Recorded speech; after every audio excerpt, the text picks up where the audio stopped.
கட்சி வலுன்னு சொல்றீங்க. ஆனா இப்ப அவரு கிட்டத்தட்ட 130 தொகுதியில அந்த பிரச்சாரம் மேற்கொண்டாரு.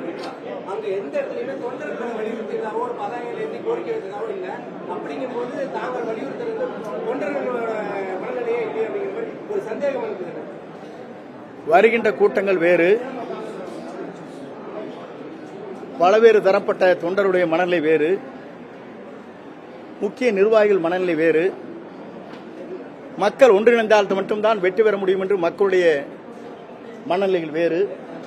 இதை மனதிலே கொண்டுதான் இதற்கு ஒரு முற்றுப்புள்ளி வைக்க வேண்டும் விரைந்து என்பது முறையிலே தான் இந்த கோரிக்கையை நான் வைத்திருக்கிறேன்.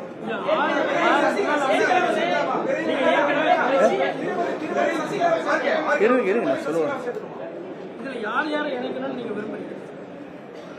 அது பொதுச் செயலாளர் முடிவு செய்யலாம். அதிலே கருத்து வேறுபாடு எனக்கு இல்லை. வெளியே சென்றவர்கள் அனைத்து இந்திய அண்ணா திராவிட முன்னேற்ற கழகத்திலே முக்கிய பொறுப்பிலே இருக்கின்றவர்கள். அந்த முக்கிய பொறுப்பிலே இருக்கின்றவர் இணைக்கப்பட வேண்டும் என்பதுதான் என்னுடைய நோக்கம். ஆகவே முக்கிய பொறுப்பிலே இருக்கின்றவன் நியமிக்கப்பட வேண்டும் என்று சொல்வதற்கு காரணமே தென் மாவட்டத்திலே பார்த்தால் தெரியும். உங்களை போன்ற பத்திரிகையாளரும் செய்தியாளரும் உங்களுக்கு நன்றாக தெரியும் நிலை என்ன இருக்கிறது என்பதை நீங்கள் புரிந்து கொண்டிருக்க முடியும். ஆகையெல்லாம் ஒருங்கிணைக்கிற போதுதான் வெற்றி என்ற இலக்கியம் மட்டுமல்ல மாபெரும் வெற்றி அடைய முடியும்.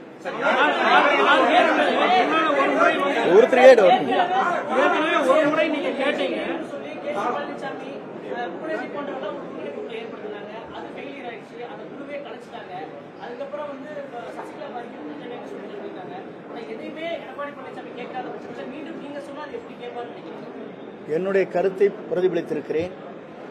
இதற்கு ஒரு காலக்கெடு வைத்திருக்கிறேன். அப்படி நடக்கவில்லை என்று சொன்னால் இந்த மனநிலையை இருக்கின்றவர்களையும் ஒருங்கிணைத்து அதை வெற்றிகரமாக முடிப்பதற்கு நாங்கள் அனைவரும் முயற்சிகள் மேற்கொள்வோம்.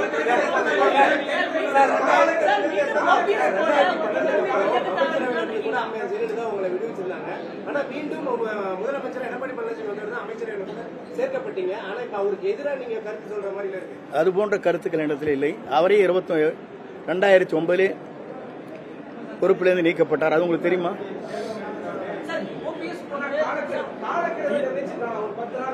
பத்தே நாள் அதே முயற்சி ட்ரை பண்ணுவனுங்கிறதா. முதல் ஃபர்ஸ்ட் வந்து நீங்க பேச்சுவார்த்தை 1 மாசம் வேணா நடக்கலாம். அந்த முயற்சி இருக்குங்கிறதா.